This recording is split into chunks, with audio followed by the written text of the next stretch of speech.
இனிமே உங்க குழந்தைகளுக்கு கையில் போனை கொடுப்பீங்க, கொடுத்தால் இந்த கதிதான். வீடியோ படு வைரல். போன் வருவதற்கு முன்பு அந்த குழந்தைகள் படிப்பில் அதிக நேரத்தை செலவழிப்பார்கள். மேலும் வீட்டில் பெற்றோர் சொல் கேட்டு நடப்பதுண்டு.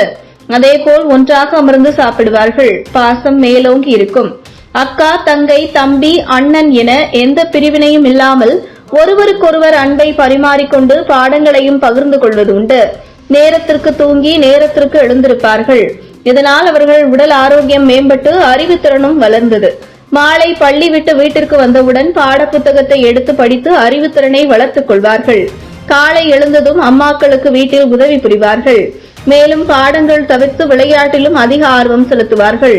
முன்பெல்லாம் பள்ளி விடுமுறை விட்டாலே சிறுவர்களுடன் சேர்ந்து ஓடி ஆடி விளையாடுவதால் உடல் சுறுசுறுப்புடன் இருக்கும். உறவினர்கள் வீட்டிற்கு வந்தாலும் உறவினர் வீட்டிற்கு சென்றாலும் அவர்களுடன் நேரத்தை செலவழித்தனர். ஆனால் இப்பொழுதெல்லாம் ஒரு அறையில் அமர்ந்து போனைத்தான் பார்த்து கொண்டிருக்கின்றனர். இதனால் படிப்பில் ஆர்வம் குறைந்து சமூக வலைதளங்களில் ஆர்வத்தை காட்டுகின்றனர். மேலும் பெற்றோர்கள் கூறும் அறிவுரையை கேட்பதே கிடையாது. ஆனால் இப்பொழுதோ பள்ளிகள் விட்டு வீட்டிற்கு வந்தாலே கைபேசியை தான் முதலில் தேடுகின்றனர்.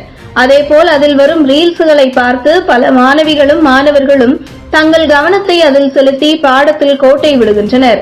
பெற்றோர்களே, இனிமேல் உங்கள் குழந்தைகளை வளர்ப்பது உங்கள் கையில்தான் உள்ளது. அவர்கள் பள்ளி விட்டு வந்தவுடன் அவர்களுடன் நேரத்தை செலுத்துங்கள். அவர்கள் இருக்கும் பொழுதே நீங்கள் போனை கையில் எடுக்காதீர்கள்.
இதுபோன்ற முக்கிய நிகழ்வுகள், அரசியல் தகவல்களை ஆழமாக மாறுபட்ட கோணத்திலும் அறிந்து கொள்ள மறக்காமல் பாரத் மெயில் 24 பக்கத்தை பின்பற்றிக் கொள்ளுங்கள்.